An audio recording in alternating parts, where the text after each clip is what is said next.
এই ফোনটির এই যে ফিতা রিবনটি সেটা পাওয়া যায় না।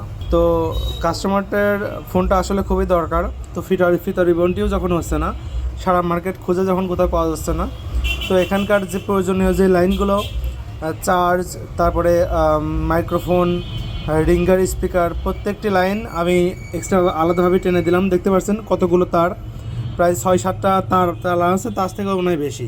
তো দেখতে পাচ্ছেন কাজগুলো কিভাবে করা। তো আসলে এই ফোনটা তার খুব দরকার, আর যতটা কষ্ট হয় আর কি, তারপর আমি চেষ্টা করেছি। তো আমি আপনাদের মাইক্রোস্কোপে দেখাই।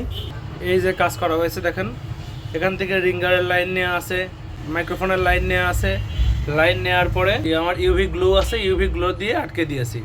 তো এখন এই যে মাইক্রোফোনটি এখনও কিন্তু বাইরেই আছে, এটা আমি এখন এখানে সুন্দর মতো বসিয়ে দেবো।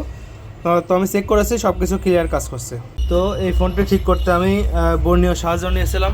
এই যে এই লাইনগুলো দেখে তারপরে একটা একটা করে অনেক সিস্টেম করে তারপরে আমি কাজটা কমপ্লিট করলাম।